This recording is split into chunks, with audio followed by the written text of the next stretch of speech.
مساء الفل. يلا بينا نعمل البطاطس المحمرة المقرمشة، لونها ذهبي وجميلة جدا زي اللي بنجيبها من المطاعم. وكمان فرصة، احنا دلوقتي في موسم البطاطس اللي بتقرمش، اللي هي بتكون بالشكل ده، اللي هي البطاطس الرملة. هنجيبها ونقشرها. وفرصة بقى ان احنا في الموسم بتاع البطاطس اللي بتقرمش ممكن نعمل كمية ونخزنها في الفريزر ونطلعها على التحمير، بس بتبقى حلوة بصراحة. بعد ما قشرت البطاطس غسلتها وهشيل الطرف بتاعتها، انا بس بسويها، ولو مش عايزين تشيلوها مفيش مشكله.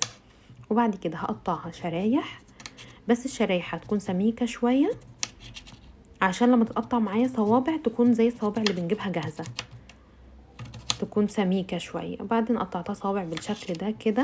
اعملوا بقى اي كميه انتوا عايزينها. شايفين الصوابع بقت منتظمه وتقريبا شبه الصوابع اللي بنجيبها من بره ومتساويه كمان.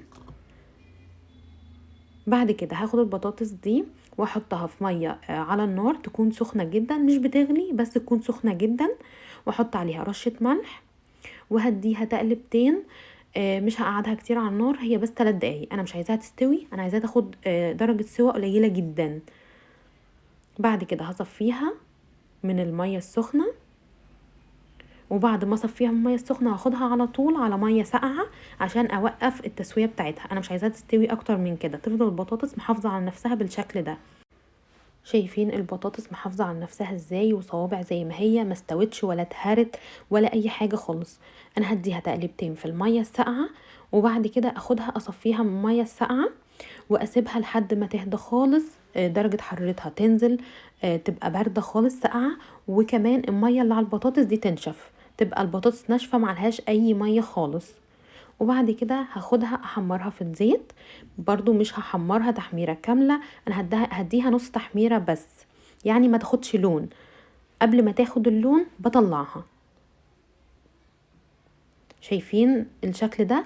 احنا مش عايزين اكتر من كده. هصفيها كويس من الزيت وهطلعها في مصفى عشان تهدى ودرجه الحراره بتاعتها تنزل، واسيبها لحد ما تبرد خالص. ما جيش جنبها، اسيبها زي ما هي في المصفى كده لحد ما تبرد. وبعدين بحطها في اكياس، بعبيها في اكياس واحطها في الفريزر. كده هي جاهزه معايا على التحمير النهائي. الكياس بحطها عندي، احط اي كميه بقى واطلع الكيس على قد التحميره. وزي ما انتم شايفين مفرفره وحلوه وجميله جدا، والصوابع زي ما بنجيبها من بره. بطلعها من الفريزر، اديها بقى التحميره النهائيه في الزيت بالشكل ده كده.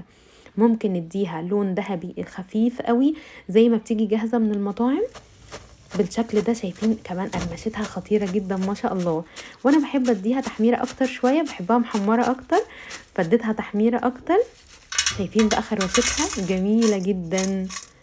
ممكن كمان نطعمها بملح او نديها سن الطعم. انا حطيت عليها شويه طعم، ده طعم الجبنه قلبته معاها، بيخلي طعمها بصراحه حلو قوي. او انتوا اعملوا بقى اي طعم يعجبكم، او شويه ملح كفايه قوي.